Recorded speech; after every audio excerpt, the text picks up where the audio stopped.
So, what is the point in the Bethlehem rush? The Bethlehem Rush.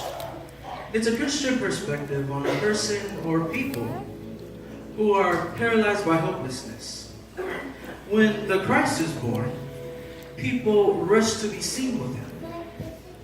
The irony of it is, just like as you've seen in the marketplace, the whole hustle and bustle, the rush of Bethlehem, people tend to trample over people that God loves. I see. So do you think the wise men rushed to be in Bethlehem? Absolutely. Actually, they did. They were guided by the star, and in their rush to see the baby Jesus, they went to see King Herod, who was the king of the Jews then.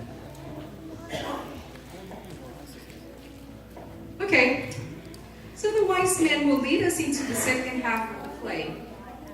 We will see the consequences of their invitation.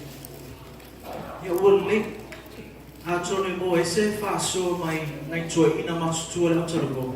Itu saya malam tahu, after tayo lang mo fafsi.